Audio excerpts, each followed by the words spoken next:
നമ്മുടെയൊക്കെ കുട്ടിക്കാലത്തെ ഒരു നൊസ്റ്റാൾജിക് പലഹാരമായിരുന്നു കേട്ടോ ഈ കൊഴുക്കട്ട എന്ന് പറയുന്നത്. അപ്പോൾ ഇന്ന് എന്തായാലും ഞാൻ വിചാരിച്ചു ഈ ഒരു കൊഴുക്കട്ട ഉണ്ടാക്കാമെന്നേ. വൈകുന്നേരം ആയപ്പോഴത്തേക്കും ചെറുതായിട്ട് എന്തെങ്കിലും ഒന്ന് ഇതുപോലെ കഴിക്കണമെന്ന് തോന്നി. എല്ലാ ദിവസവും ഒന്നും ഉണ്ടാക്കത്തില്ല കേട്ടോ, കാരണം നമ്മൾ ലേറ്റായിട്ടാണ് ഫുഡും കാര്യങ്ങളൊക്കെ കഴിക്കുന്നത്. അതുകൊണ്ടാണ് ഉച്ചക്കത്തെ ലഞ്ച് കഴിക്കുന്നത്. അതുകൊണ്ടാണ് വൈകുന്നേരം പിന്നെ പ്രത്യേകിച്ചൊന്നും ഉണ്ടാക്കത്തെ. ഇനി ഇൻ കേസ് വൈകുന്നേരം പ്രത്യേകിച്ച് എന്തെങ്കിലും ഉണ്ടാക്കിയിട്ടുണ്ടെങ്കിൽ അന്നത്തെ ദിവസം ഡിന്നറ് നമ്മുടെ സിമ്പിളായിരിക്കും, അല്ലെങ്കിൽ ചിലപ്പോൾ മിക്കവാറും ഡിന്നർ ഞാൻ ഒഴിവാക്കാറാണ് പതിവ്. അപ്പോൾ ഇന്നിപ്പോൾ എന്തായാലും കൊഴുക്കട്ട ഉണ്ടാക്കാമെന്ന് വിചാരിച്ചിട്ട് അപ്പോൾ ഞാൻ അരിപ്പൊടി നമുക്കിവിടെ മാർക്കറ്റിൽ നിന്ന് വാങ്ങിക്കാൻ കിട്ടും പാക്കറ്റിൽ.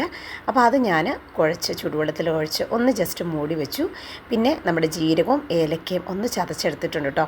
അപ്പോൾ ആക്ച്വലി ഞാൻ ശർക്കര വെച്ചിട്ടാണ് ഈ കൊഴുക്കട്ട ഉണ്ടാക്കാൻ നോക്കിയത്. അപ്പോൾ ശർക്കര ഇരുന്നത് എടുത്ത് നോക്കിയപ്പം അതെല്ലാം ചീത്തയായി പോയിട്ടോ. കാരണം നമ്മളങ്ങനെ എന്നും ഉപയോഗിക്കാറില്ലല്ലോ, കുറേ നാളായിരുന്നു വാങ്ങിച്ചിട്ട്. പിന്നെ അതങ്ങ് മാറ്റി വെച്ചു. എന്തായാലും അരിപ്പൊടി കുഴയ്ക്കുകയും ചെയ്തു. അപ്പോൾ കുറച്ച് പഞ്ചസാര ഇട്ടിട്ട് അതിനകത്തോട്ട് തേങ്ങയും അതുപോലെ തന്നെ ജീരകം പൊടിച്ചതും ഏലക്കയും എല്ലാം കൂടി ചേർത്ത് മിക്സ് ചെയ്ത് വെച്ചിട്ടുണ്ട് കേട്ടോ.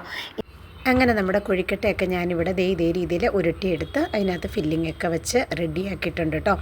അപ്പോൾ എല്ലാം ഞാനിവിടെ അത്യാവശ്യം റെഡിയാക്കി എടുത്തിട്ടുണ്ട്. ഈ ഒരു സമയത്ത് തന്നെ ഞാൻ അപ്പച്ചമ്പ് ചൂടാകാനായിട്ട് വെച്ചിരുന്നു കേട്ടോ, വെള്ളമൊക്കെ വെച്ചിട്ട്. അപ്പോൾ അതിനകത്ത് സ്റ്റീം വന്നു തുടങ്ങി. ഇനിയിപ്പോൾ നമ്മൾ ഉരുട്ടി വെച്ചിരിക്കുന്ന കൊഴുക്കട്ട എടുത്ത് അതിനകത്ത് വെച്ച് നമ്മൾ ആവി കയറ്റി എടുത്താൽ മതി കേട്ടോ. ഞാനൊരു 10-15 മിനിറ്റ് നേരെ വെച്ചുള്ളൂ. അപ്പോൾ തന്നെ പെട്ടെന്ന് തന്നെ നമുക്ക് റെഡിയായി കിട്ടിയിട്ടോ. ഓൾറെഡി നമ്മൾ ചൂടുവെള്ളം ഒഴിച്ച് കുഴച്ചതായതുകൊണ്ട് പിന്നെ അധിക സമയം വെക്കേണ്ട ആവശ്യമില്ലായിരുന്നു കേട്ടോ. അപ്പോൾ എന്തായാലും ഇങ്ങനെയുള്ള പലഹാരങ്ങളൊക്കെ നമ്മുടെ ചെറുപ്പകാലത്തിലെ ഓർമ്മകളിലേക്ക് ഒരുപാട് കൊണ്ടുപോകുന്ന ഒന്നാട്ടോ. അപ്പോൾ എനിക്കങ്ങനെയാണ് തോന്നിയിട്ടുള്ളത്. അപ്പോൾ എന്തായാലും ഇങ്ങനെയുള്ള പലഹാരങ്ങളൊക്കെ ഉണ്ടാക്കുന്ന സമയത്ത് നമ്മുടെ കുട്ടിക്കാലം എന്തായാലും മറക്കാൻ പറ്റില്ല. അപ്പോൾ നിങ്ങൾക്കും അങ്ങനെയാണെന്ന് ഞാൻ വിശ്വസിക്കുന്നു കേട്ടോ. അപ്പോൾ അങ്ങനെ നമ്മുടെ കൊഴുക്കട്ടയൊക്കെ ഇവിടെ റെഡി ആയിട്ടുണ്ട്.